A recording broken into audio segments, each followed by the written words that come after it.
Cheryl Bassitt. We do personal growth and leadership development for ourselves, but do we share it with our families? I know that's been a real big challenge for me. Cheryl Bassitt is the mastermind behind Unstoppable Connections, where she believes the most important connection starts in your own homes, with your own families first.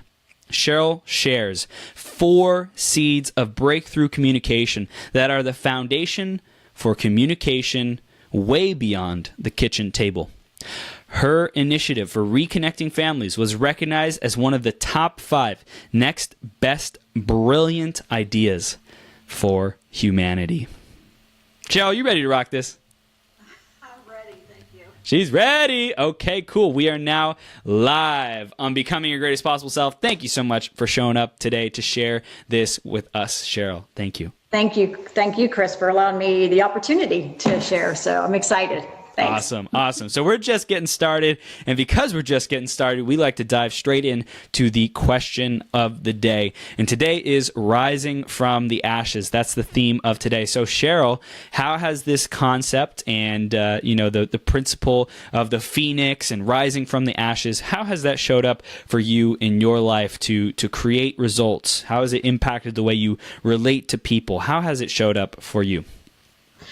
Yeah, it's such a great question. And the reason is because when we have those challenges, right, those are our gifts, really, in reality, right? Because it's the contrast of the things that happen in our life that actually allow us to choose a response that allows us to grow. Yes. So it's, and sometimes when you're in the middle of them, you don't even realize it. You can look back on it and see it. So there's many ways I can look back on my life and say, okay, I kind of came out of this. And when I did, I felt like I was a stronger person as a result of that. So and I think sometimes when we have families, we try to protect our kids from those. And the truth is that we're taking that opportunity for them to grow away. So it's that balancing, right? But for us, if I were going to define it, the reason why I'm here today and the ashes that we came out of, and the reason that this whole experience happened with my family was because we went through some challenging times, particularly around finances. It wasn't just finances, but it was a lot of it came down to money, right? And we lost our house. We lost a lot during that time. But through it, we found each other and we became a team. And so I look back on it now and I realize that moment when we went through all that was our greatest gift. And so now what I did was I took that gift of how we got through it, and because we came out of it amazing, and that's how Unstoppable Connections got started, because of what we're creating and what I now share with people when I go in and speak. Yeah. Wow. That's incredible. So we're going to dive into that story and the journey about what happened with your family and the chapstick and chapstick, a little tiny tube of chapstick.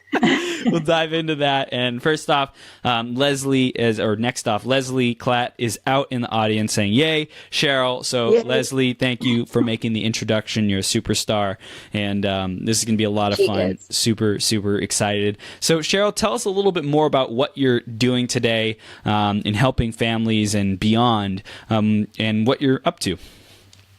Yeah, so when I got I love it, the next best brilliant, right? Yeah. But the next best brilliant idea for humanity was sort of when it gave me a chance to launch it.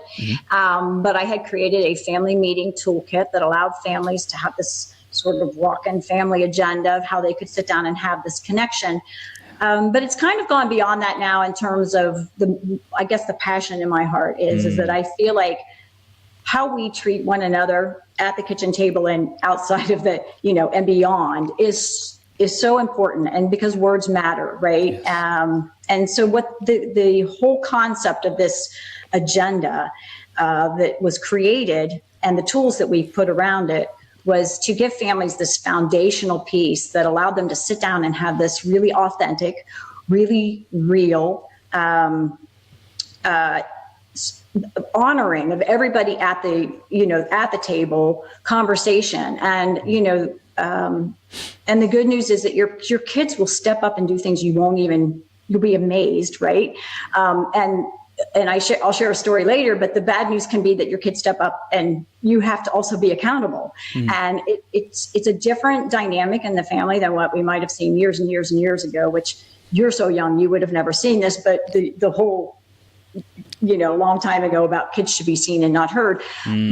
I learned so much from my kids by going through this journey, and a lot of what we ended up on our agenda and how it evolved, I brought a lot to it, but they brought a lot to it, as well.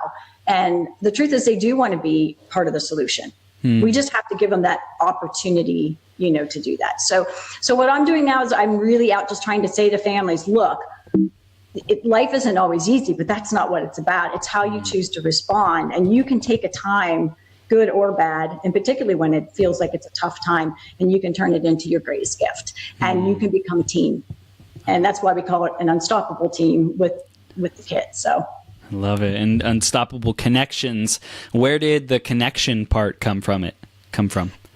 Yeah, so originally, this is a great question, because originally I started out as kitchen table conversations.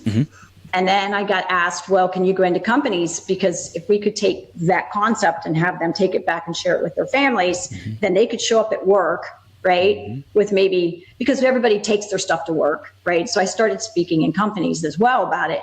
But what I realized is that the 4 seeds, which I know we're going to get into, but those 4 seeds are good at any table. It doesn't have to be with your family. It's, it's just a way to connect with the person in front of you in a way that's respectful, and that you're listening, and that you're there, with intent to really give credit and honor to that person. So, it's way beyond that whole piece. So originally it was kitchen table, and I thought, wow, we're kind of doing a bigger thing here, right? And then just sitting down at the kitchen table and having this hour, because it was what it impacted after we left the table, and also how it showed up in every other aspect of our lives and how it can be at any table. So I decided to go and change the name to Unstoppable Connections, because it's all the connections like you and I are having right now, right? Yes. So. Wow, that's amazing. Awesome. So we are going to get into the 4 seeds. Before we get there, let's hear the journey and some of the challenges that you had to grow through and go through to get that philosophy and get to that point. Okay, so you brought up the chapstick, and the chapstick's kind of the funny start point, and still a joke to this day, by the way. As I mentioned, it was a lot around finances. I had spent the whole morning, trying to figure out how to rob Peter to pay Paul to pay Tom and Lucy and everybody else. And I, had just got it all kind of figured out, because I had more month than I did money, and I'd gotten it down to a science in terms of how I was going to do it. And then my kids come home from school, and in 5 minutes of conversation, Brian says, oh, I need to get this shirt for the football team. And David says, oh yeah, and I need these cleats. And then it was something else, and so I need a pair of socks or whatever, and I'm sitting there adding all this up in my head, and I just got it figured out, right? And all of a sudden, then Brian says, oh yeah, he goes, and you know what, can you take me to the store, because I need a tube of chapstick. And yep, it was the tube of chapstick. The straw that broke the camel's back. It was the straw. And so I had this meltdown, like, I don't even, it's embarrassing really, but the good news is it wasn't normal. So my kids were sort of left speechless, right? But that night was the first night that we sat down and had our first official family meeting, right? So I didn't realize how defining that moment was until, you fast forward. But I looked at both of my kids and I thought, I am so straightening you guys out. Like, we're going to sit down and I'm imparting all my wisdom on you, because we're going to get on the same page with all this, right? Yeah. So that was how I went into it, with this attitude. And we sat down and we had this amazing dialogue. And, they started saying, well, tell me how we can, support one another. So we didn't have this tool, right, that I created eventually for it to help other families, but it just kept evolving. And then they kept adding topics to it. And so we made a commitment as a family that every Sunday night, 7:00, that was our family meeting time. Yeah. And, the first part of it was really a foundational piece we did, but then we took it in all kinds of directions, and we had conversations I can promise you we would have never had if it wasn't for this time that we carved out and we made it special. So that was really the start of our journey. And to this day, I can tell you, there are so many defining moments that I can look back and say, oh my gosh, like if every family knew the power behind that connection and really using these 4 seeds to have that dialogue so that it's positive and get, some families couldn't even sit down and do this, by the way. I will point that out, right? There has to be some start point of connection, right? And there has to be just a desire. It's kind of like if you join a gym, but you don't go, it's, so it is a commitment. And, but that 1 hour, right? 1 hour a week, we'll do it for our businesses. We'll do it for everything else. But that 1 hour a week with your family impacts your family 24/7, 365. Yeah. So our journey was we made that commitment. And I can tell you this funny story. My son was at college. So we're really fast forwarding now, right? But he's at college, and it was Sunday night, and I called him and I said, "Hey, David, what are you doing?" He says, well, it's 5 till 7 on a Sunday night, Mom. What do you think I'm getting ready to do? I said, I don't know. He goes, well, my roommates and I sit down. No, they didn't use everything we did, right? He said, but my roommates and I sit down and we get on the same page every week. Wow. Sunday nights at 7:00, so we can sort of figure out what the schedule is and who needs support for what and who's buying the food and all the details. So he was already carrying it forward even into his college experience. Wow. And having this better than connection of communication, that they were just on the same page. So that's amazing. So you saw your son duplicate this because it had been so ingrained in him. He'd grown such a powerful, empowering relationship with this tool and this process of these meetings. So let's start diving into what are the 4 seeds that we need to know.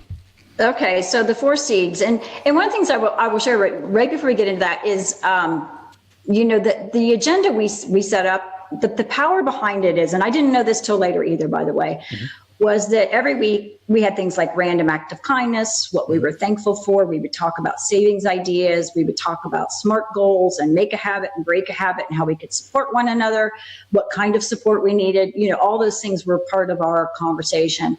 And I don't think in the moment I realized, because sometimes we would show up and nobody had a random act of kindness to share, right?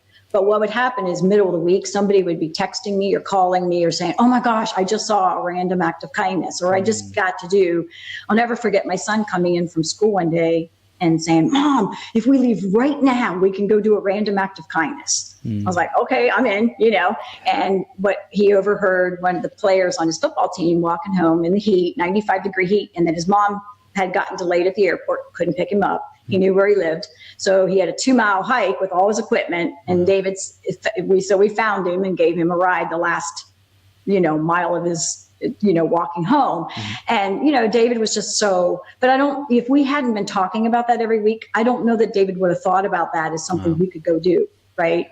So the power behind the foundation, it doesn't matter what your foundation is, really, it's just the point that if there's this consistency, it creates this awareness. What's important to your family? What's the awareness that you're creating? So the 4 seeds. The 4 seeds are, the first one is disconnect to connect. Now, when I did the next best brilliant idea for humanity, I put on it that today, while technology will connect us across continents, tonight, can you connect with your family? And it's not, and dear Lord, I would never say this, right? Technology is amazing. Technology is energy. It's what we do with it, right? So we're having a conversation right now, but if I was having this conversation with you and still looking at my cell phone or, talking to something else or, watching TV or whatever, we're surrounded by it, right? So where is the space and this time for your family that you literally are focused on that person, right? But sometimes we have military families that they're not in the same room. They're on Skype, but they're having a family meeting, right? Yeah. Because it's about really just honing in and Chris, you have to know this. I mean, how many times have you gone out to a restaurant like at wherever and seen a family and they're all sitting there phones. Yeah, absolutely. Yeah. Absolutely. And there's a game that some people play where everyone puts their phones on the table, on the dinner table, and the first one to like check their phone loses the game. Has to pay the bill. You would think that had to be a game, right? But right? that is the world we live in. So the family meeting, when we set it up, is that the first half hour was no technology. The second half hour, we brought the technology in because sometimes we were sharing things that we had seen. We were watching a video together. It didn't, we could do all kinds of things. But for that half hour, it was just this connection, a face-to-face connection. So the first one was disconnect to connect. During that time and space, but I think we could all be well served to do that more in other ways in our lives as well. The second one was, and it's kind of funny, and we actually used to put these, when I would go in companies, I'd literally put these out on the table, but can you see my little duck? Yep. It doesn't make a lot of noise, but it's don't quack the duck is the second seed. And so the second seed was a fun one. Actually came from someone, he's a friend of mine who passed away, and they had this thing called Duck Club. The Duck Club was set up to where if you had an idea, you could, ask questions about it, you could build upon it, but you weren't allowed to shoot the duck, right? So they had these ducks that if somebody did it, you were allowed to throw ducks around the room. I got these, but we went to quack because we thought maybe saying shoot is not probably shooting. We don't want to bring that into it. So we went to don't quack the duck, but I take it into companies and it's amazing. The duck is the idea, right? So if somebody has this idea, you can certainly ask questions about it or try to build upon it. And you might ultimately decide it's not a good idea, but everybody deserves to feel like that conversation, that the table is a safe place to share it. Yes. Right. So the whole point is that, if Brian said, actually I'll switch it because David was the one always saying crazy things like, well, what if a spaceship lands on our roof? And, Brian would say, that's not going to happen. That's ridiculous, which it was kind of, but anyway, but there was a lot of duck quacking going on because David would throw out these crazy ideas. But even in companies, it's amazing how people don't realize how quick they are to immediately disregard somebody's idea, right? Yeah. And again, it doesn't mean, but sometimes the best ideas come from the ones that we build on. So the duck is the second idea, and it's kind of fun. And believe me, the ducks are just the fun reminders of it. And I'm sure if you've been in business meetings, next time you're in one, you'll hear it, right? Yeah. Yeah, it's interesting because there's such a dynamic of wanting to be heard and wanting to get the point across and wanting to be efficient and wanting to get through to the next topic or whatever it might be. And so people think that you have to fight to get the thing forward, to move the agenda forward, to move the meeting forward. And if only we would give people the space to share, we'd create a lot more harmonious and open and safe, a feeling of safe and willingness to be vulnerable environment all around us. Yeah, and you're absolutely right. And you bring up a really good point because I think everyone, we all want to feel like we're valued and heard, right? And when we don't really acknowledge, we may hear and it happens in every relationship, but if you say something and you feel like they didn't hear you, you say it again, right? And then it almost starts to get this one of the things, and I'll just use this as an example. Twitter is a social media thing that I don't know if you use it a lot or not. Not much. Because I feel like it's just a bunch of people with megaphones out there just yelling at each other, right? There's not this dialogue that's going on. So there's other platforms, I think, where that sort of happens, but we're all getting that connection, and I feel like there's connections. This is such a great connection because you feel like there's this exchange going on, right? And people feel heard in it. And I think it's so valuable. But that's what's happened. And I think then people that's where the disconnect comes in and the tension comes in, I think, in a lot of, meetings or at the kitchen table, right? Yep. The third seed was something called living above the mark. And I have a really great, I heard this at a business meeting. And one of the things I would just really say, gosh, when we go out to business meetings, we hear all this great stuff, right? But we don't take the time to take it and share it. So I started highlighting and circling. And when I'd come off of like a big weekend where I had been at like, some kind of leadership event or something, my kids would go, oh my God, here she comes. And we're going to have to learn all new stuff again. Mom's going to get out her notes, and share. But we had great conversations as a result of it. One of the biggest things I used to write down from conferences were quotes, like just quotes. And we would have, one of the quotes we loved was that when you judge someone, you're not defining them, you're defining yourself as someone who's judgmental. Wow. And that was one that we've talked about like repeatedly. It still comes up in our conversations, and they're 28 and 25, right? So the whole concept of living above the mark, I learned at this workshop. I brought it home and I was sharing it. And I'm thinking, now, David, I know very specifically when this happened, he was 13 years old.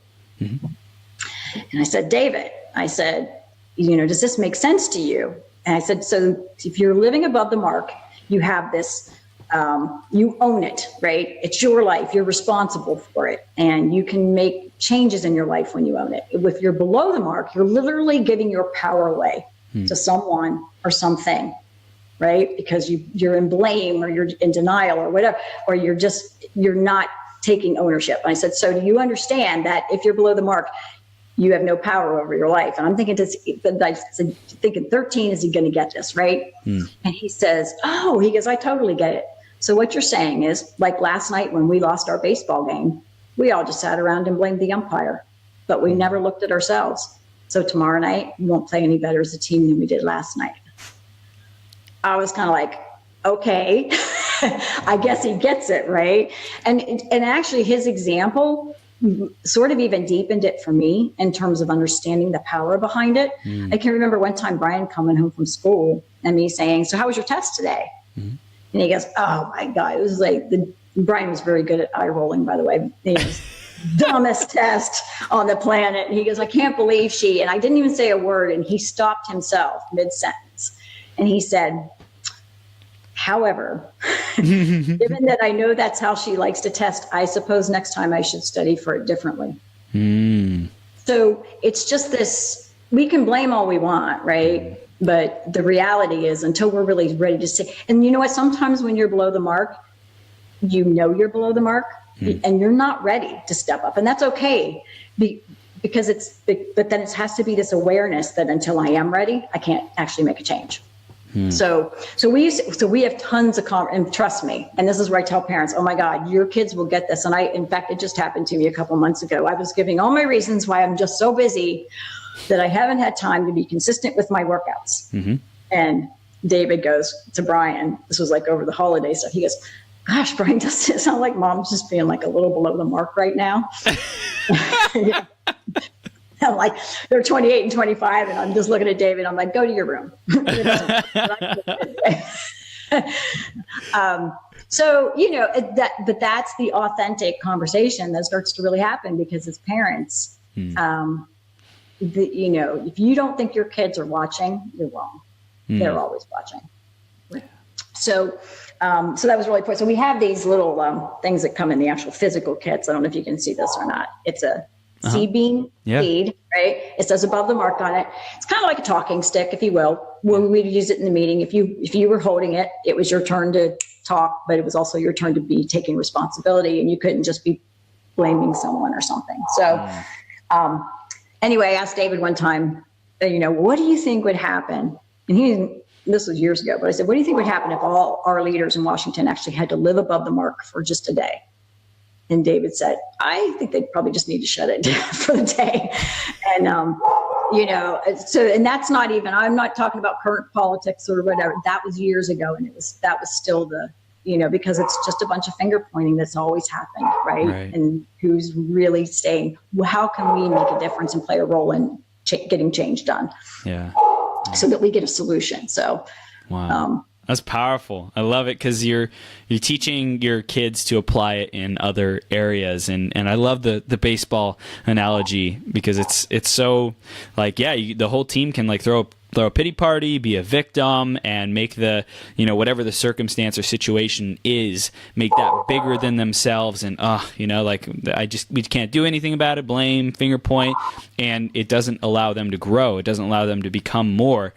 And even with you, when your kids like said, does mom sound like she's living a little below the mark? And it's an opportunity for you to grow, and also it's reinforcing high standards. It's reinforcing how big and powerful everyone around us is, rather than kind of catering to their smallness. And it's a common language. It's a common thread or paradigm that everyone already bought into. So it's like, hey, you already said you wanted to be above the mark. You already said you wanted to be greater and grow and, be your best self.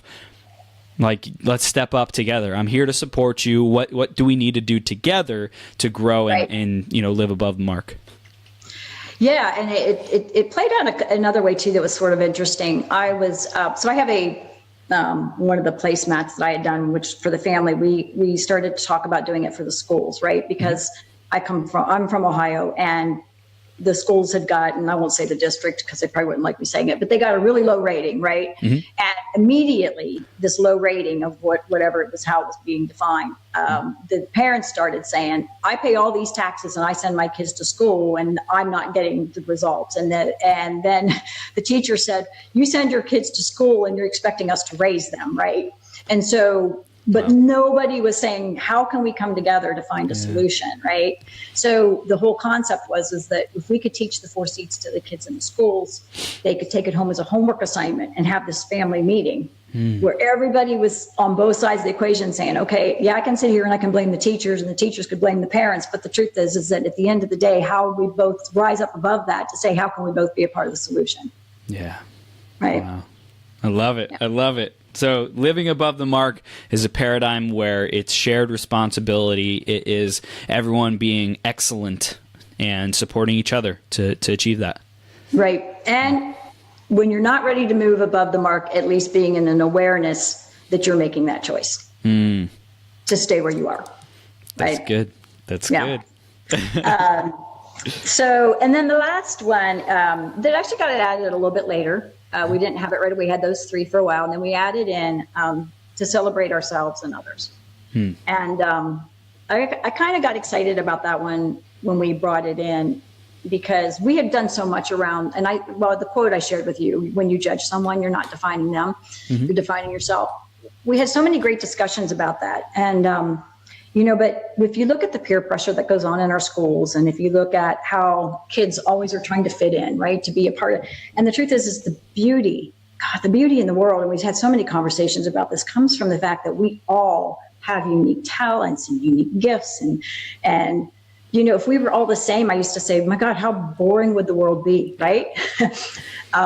So one of my favorite quotes has always been over time is that children are not meant to be molded, but unfolded. And it doesn't mean as parents that we have to guide them, we have to support them. But when you really celebrate, right, who they are, you're giving them the greatest gift, because when you celebrate them, and it doesn't matter, and the fact that they're unique or different, oh my God, like, yay, right? Yay. And so I think as parents, sometimes we so want, like, well, what are they going to think about the fact that my kid's different? Who cares, right? Because you know what, they're not going to, first of all, they don't think about it for more than 5 minutes anyway, by the way. But the truth is that when we celebrate our children, and we celebrate ourselves because they see that, we give them the greatest gift I believe we can give them. And so many parents want to fit kids into this mold, right? And yet, when you just let them be who they are and become the best version of who they can be, that's as a parent, that's what we should want.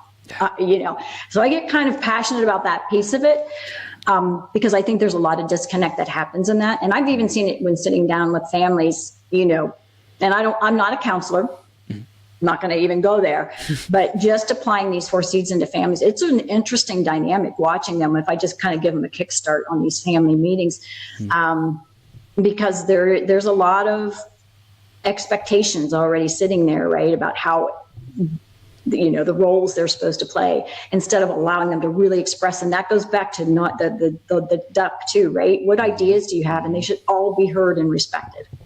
Wow. So they all sort of interweave with each other. But I can tell you when I was in grade school, and I won't mention the school either because I'm not getting into that either. But I had this crazy teacher, and one day she asked the class, "What do you want to be when you grow up?" Mm-hmm. And I was a shy kid. I know it's sort of hard to believe now, but I was a very shy kid. And I got so excited by this question. And I said, well, so I'm waiting my turn, right? And there's like nurses and doctors and, firemen and teachers, whatever go around, we're going to be. And got to my turn. And I said, I don't know, but I want to do something that's really big that everybody could know about it. And I could change the world. Wow. And the teacher said, no, you don't understand the question. I mean, what profession, right, would you want to be? And I said, well, I don't know. Maybe I could write a book or make something, or I could just, and everybody could just know about it. And I could just have this really big, and I don't even know what, this question was the question I'd been waiting for all my life, right? Right. I was so excited. And all of a sudden she just looked at me. So when she asked me a third time and I still didn't give her a specific profession, she sent me to the principal's office. Because she thought I was being disrespectful. Wow. Yeah, it's kind of mind-blowing, right? Wow. There was a teacher there that day who I never saw again, and bless her heart, because she walked me down to the office. She never spoke to me on the way down. I'll never forget that walk to the principal's office. And I had no idea what I had to talk about getting your duck quacked. Oh my God, buried, 6 feet under. And I got to the office, and the principal even said, this is ridiculous, right? Send her back to class. Mm-hmm. And we got right back to the door, and this teacher gave me back the greatest gift she could have given me in that moment. Because I don't know what would have happened if she hadn't been there that day, but she literally stopped outside the door, and she got down on my eye level because I was young. And she said, I thought what you said was absolutely beautiful. Mm. And she said, sometimes in life, we just have to be okay with who we're going to be. And never just try to fit in. Mm. She said, because there might be a bigger plan for you. And in that moment, my duck had wings again. But what if she hadn't been there, that day? And so I guess the point is that, the whole concept of sticks and stones may break my bones, but words, oh my God, so not true, right? The most hurtful things we do come from what we say and how people hear them and how they receive them. So I'm very, very passionate about that piece because, your kids need to hear that you're proud of them. I believe a lot, and you know what? My David calls me sometimes and says, Mom, I'm proud of you. And you know why he does that? Because he knows how it makes him feel to hear that. Yeah. And, so my kids talk my leg off. I have 2 boys, and I can just tell you the communication we have is still freaking off the chart amazing. And there's been so many times that I realized the value of the chapstick moment. I love the sharing with people that we're proud of them, especially if we want to hear that ourselves. It's give to others what you want to receive. Be the leader you want others to, how you want others to treat you. Treat others as you want to treat them to treat you. I think that's so beautiful, and especially in today's day and age of instant gratification and entitlement and all these mentalities that people want. Well, let's teach you to give, and then you'll receive that. You'll get that. So that's awesome. And also you mentioned about the words are so powerful, and this defining event. Who knows what would have happened if that teacher wasn't there to empower you or lift you up, or share that in that moment, that made all the difference in your dreams and the formation of your dreams. So I think it's super beautiful. And we had Christy Spears Bellamy says, yes, words hurt a lot, more than people want to admit. Right. If we break our arm and we have a cast on it, people can see it, but the scars that we sometimes wear on the inside. And part of that, though, too, is understanding that, people really can't make you feel a certain way in reality. You do have a choice, right? And giving your kids that knowledge, and when they're young, you're not going to be able to do that when they're really young, but building them up to understand, right? If they value themselves at the end of the day, first and foremost, that's the most important thing. And then all that other stuff that people say, they can learn that it doesn't have to. But when they're young, oh my gosh, that's, yeah, and especially from your parents, right? Because you always want your parents to, I guess approval, and I don't even like that word, but it's like that approval. I mean, we sort of need that as human beings, right? Yeah. So, because that's your world at that point. So, yeah. Yeah, I think everyone is looking for that approval. Everyone is looking for that enoughness at some level, to be included, to look good, to be approved of, is prevalent everywhere in our society. So let's dive in a little bit more to how these 4 seeds, how we can start implementing them into our own life. Do you have a process or a structure about, presenting this to our families, our companies, the places that we're involved? What's the best way to start actually doing these? So, so I do teach it in companies, and I definitely have gotten on to calls like this, as probably Skype call in the past, but, with families and help them to get started. And, I have a whole e-kit they can download and do it, but the 4 seeds are really very simple, but I do think sometimes when you put the context to them, it can be really, obviously very helpful. Mm-hmm. But I always say with 1 commitment and 4 simple seeds, you can literally create, a connection with your family that is leaving a legacy as well, because I know my kids will sit down and have this connection with their kids. One of the things that, it's interesting because I'm working with Leanne, I just put their 2 names together, Leslie and Rian. Oh my God. Okay. We have, it's like Bradgelina. I just put them together. But anyway, with Leslie, who does the time management piece, and Rianne, who's doing I think she likes to call it this, I think I told you last night, the sexy love stuff, which my husband's hoping I'm taking good notes on. But even with Leslie's piece and whatever, one of the things we're doing right now is this e-course, right? That's going to bring all 3 of these components together, because Leslie's doing the organization and the scheduling and the time management piece, right? And so part of why Leslie and I came together was because she saw how this 1 hour of this focused energy, right, on your family could make such an impact. And she's all about using that efficiently in terms of the time, right? Yeah. So that 1 hour is so impacting in terms of how it just ripples out from that moment, right? So I would say one of the things I would love to see people consider doing is to sign up. And, we have this free thing coming up on Sunday even. It's a course with the 3 of us working together, and then we're going to do an actual e-course together. Mm-hmm. But it's going to hit in all 3 of those areas, because honestly, if you think about when something bad, and I don't want to go into negative things, but when something happens in the world that's a real negative, right? Mm-hmm. The first thing that people focus back in on is their relationships, whether it's with their spouse or their significant other, and their families. And yet those are the 2 things that sometimes we continually put onto the back seat, but in times of real importance in our life, they become the most important thing.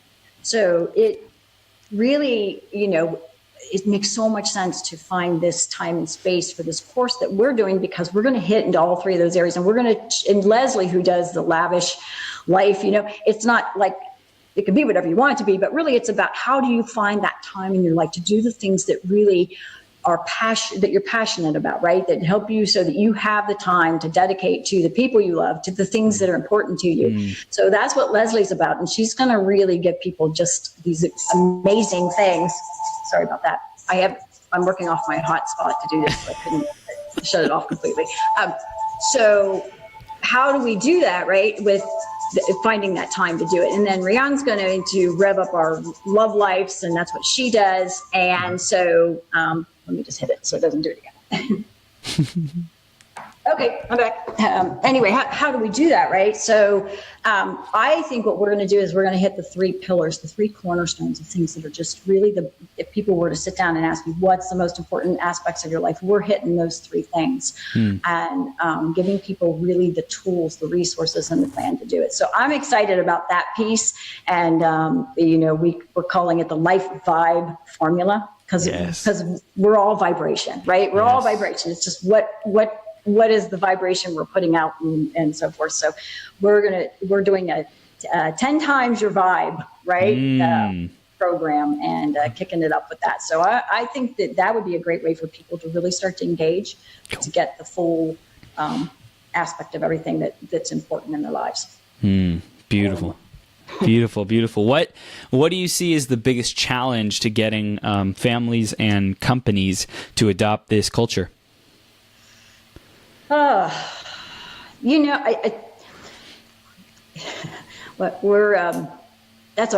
a good question. I think with the families, the number one thing I hear is we don't have time. And my response to that is, if tomorrow your uncle called you and said that he would give you $1 million if you would sit down every week and have a family meeting, would you do it? And they're like, well, yeah. I'm like, so it's not a time problem, it's a prioritization problem. Right? And if people knew, right, the value, the defining moments that came out of our situation in terms of I'll share one more thing because this is kind of important. So Brian's graduating from high school, and the neighbor says to me, is Brian going to the casino night? I'm like, I don't know anything about the casino night. What's the casino night? And she told me about it. And I said, so that night I said to Brian, I said, hey, are you going to go to your big senior celebration, the big casino night? And he says, well, I want to go. He goes, but I should have brought it up at our last family meeting because we planned for our expenses.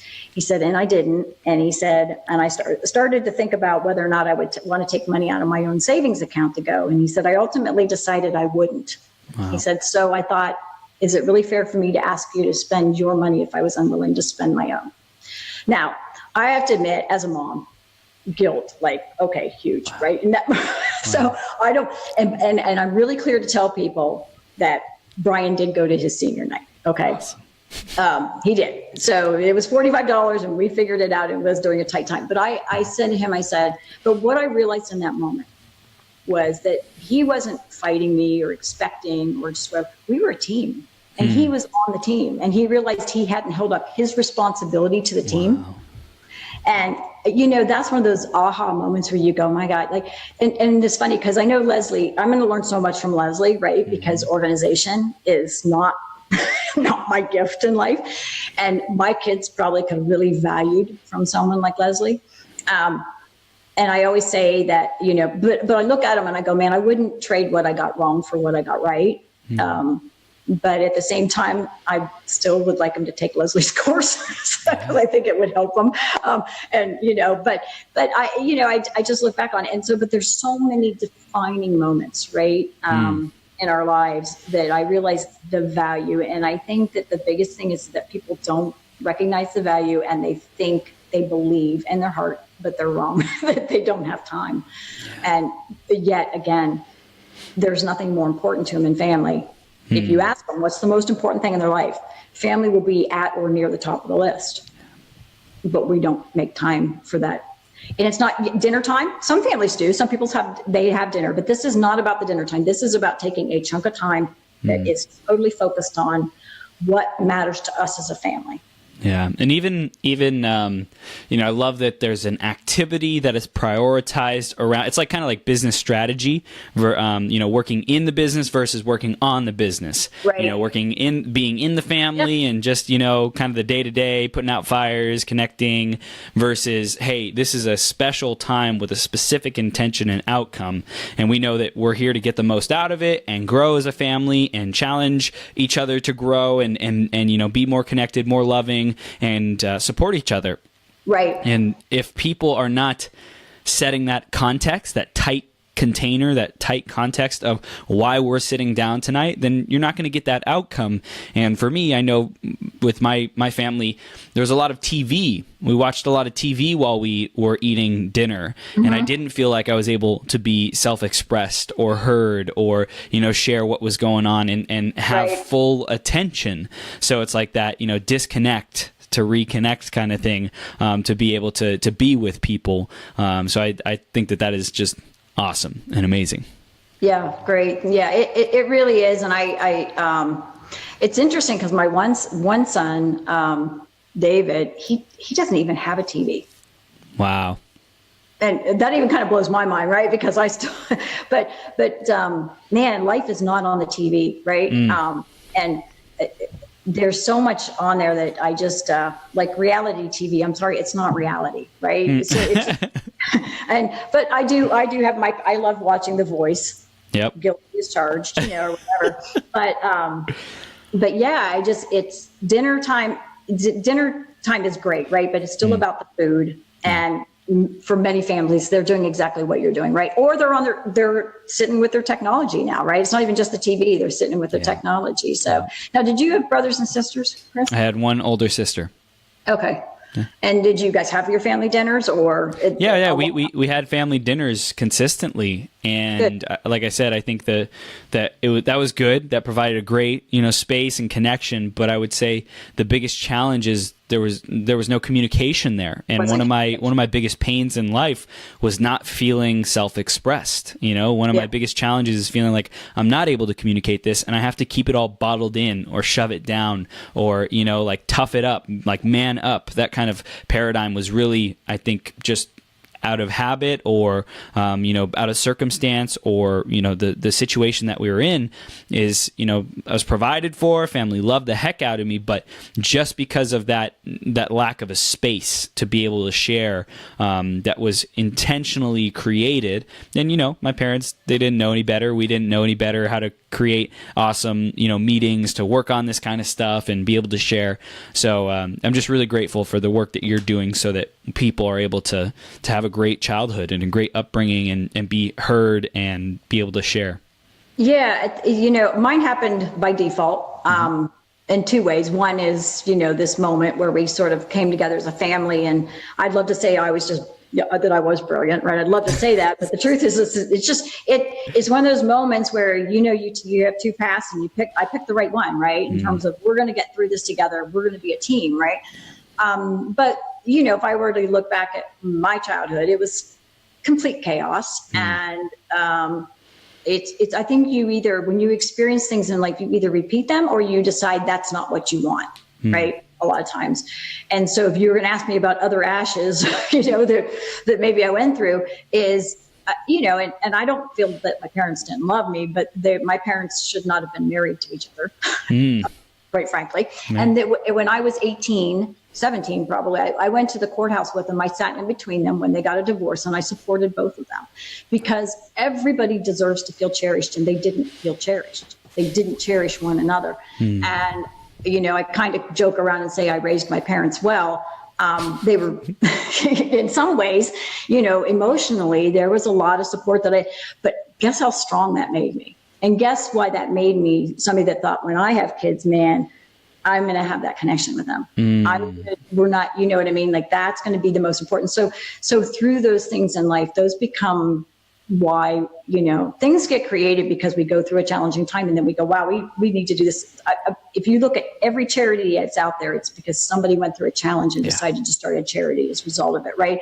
So many wonderful things. They are the silver linings and the blessings that we get. And if people can learn to look at that, like stress, like we label stress as bad. Stress is not always, chronic stress is bad, but stress is a challenge. Challenge are the challenges in your life are your gifts, right? So, so I hear what you're saying, and I think a lot of families were there, and I feel like that it's just understanding the value of giving everybody a voice, and everybody feeling like, again, back to the, how do we not mold someone but unfold them, right?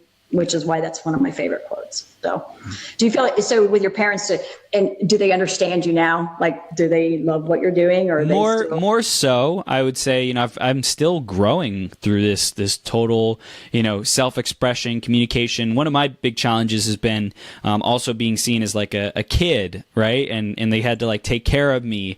And even my older sister, like they always saw me as kind of irresponsible. And so that was something I had to deal with, and especially going to lots of personal development and spending thousands and tens of thousands thousands of dollars on personal development, they're like, Chris, what are you doing? Like you should not be doing that. And it's like priorities and values. For me, I value freedom. I value entrepreneurship. I value, taking risks. And the rest of my, right? the rest of my family values security and stability and, a 9-to-5. And so I'd say that there's a lot of things that we agree on and, share values in terms of how you should treat other people.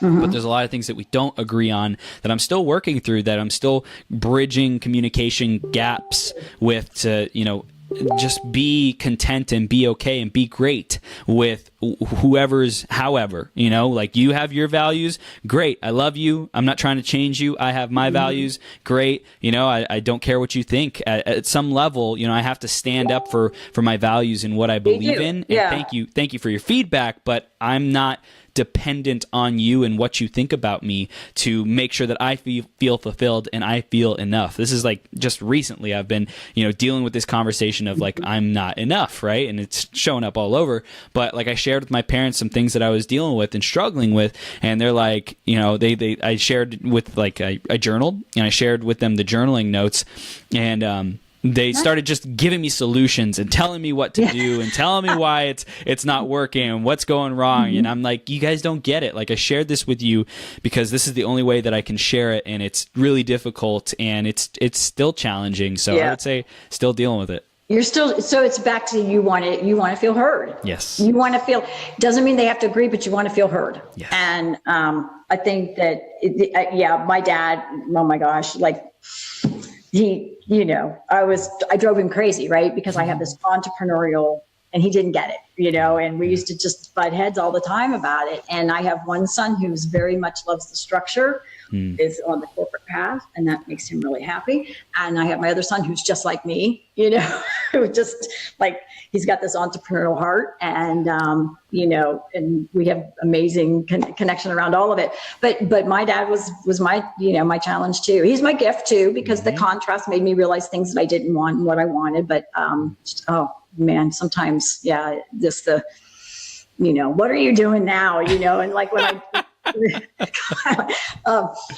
and I remember, and it's funny because it goes back to so many too, Chris, of our core beliefs, right? That get instilled in us at such a young age. And so, just my dad's constantly like, well, why did you do that? Or why didn't you think about this? Or well, how come you didn't do it that way? Or whatever. I had to work through a lot of that too, and I've had a lot more years than you. And, and I would say that I'm still, I think I shared with you, we were talking the other night, and I love my dad, and he's just, obviously, and he passed away, but his favorite quote, and I shared this, his favorite quote was, well, first of all, in the family, there were my brother, myself, my mom, and him. He got his vote counted as 4 and ours all counted as 1. So you can see the fairness in that.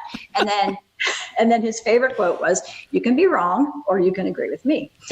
And, we joke about it, but there was like some truth in that, right? So anyway, so how do you as kids, once you get through that, right? Because that starts to instill those core beliefs. And so, I can see why you'd still be, but kudos to you because you're in awareness. And I think that's the key, right? It's that awareness. I always used to tell my boys constantly, you can never grow through guilt, only through awareness. Wow. Yeah. And so I feel like that is something, and trust me, I still deal with those things myself, but I remind myself, right? I can beat myself up for this, or I can just realize in this moment I have a chance because this is my new start, right? I can just stand in awareness and move forward now. And so, because it doesn't serve us to sit and beat ourselves up. There's nothing to be gained. That's a very low vibration. You don't get in your life vibe by beating yourself up. Just telling you. So, just saying. Just saying. Yeah, that's not going to work.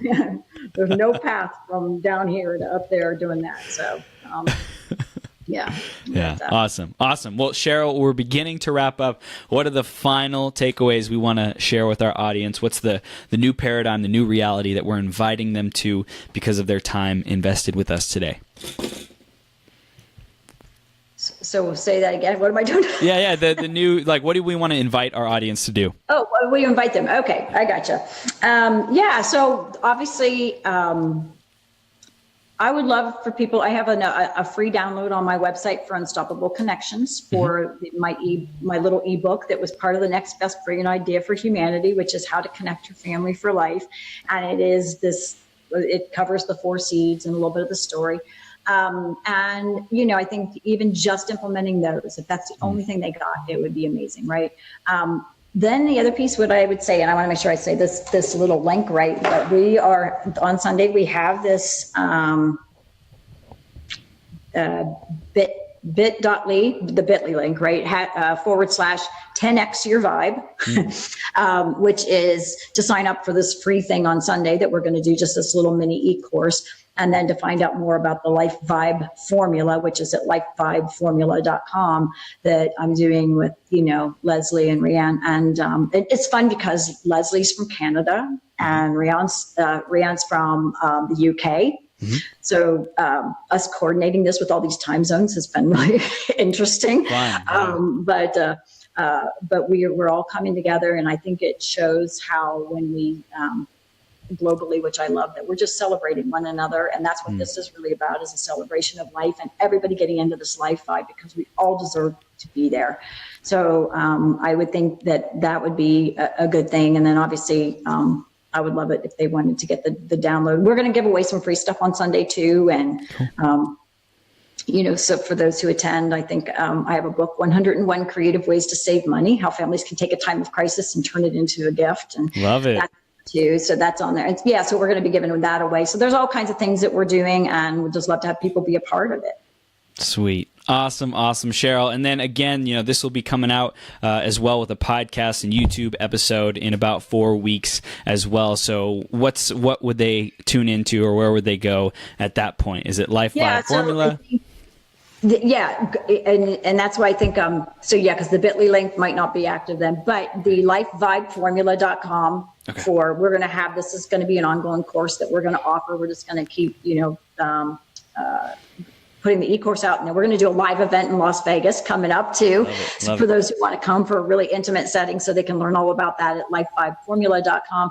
And then it will have more of those. And then also the unstoppableconnections.com there's a family toolkit, which I've got really low priced because I just want people to get this information. And then also the ebook, which is free. So Awesome. Cheryl, you are a superstar. Thanks for coming on today and sharing these 4 seeds of, creating these unstoppable connections and amazing relationships and empowering context with each other, for each other, amazing families, and keep up the work that you're doing. It is much, much needed in the world. Thank you. Chris, thank you, because I think you're awesome. So anyway, thank you for having me on. Yay!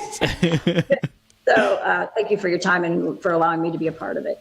Absolutely, Cheryl. We'll see you soon, okay? Okay, thanks. Right, take care.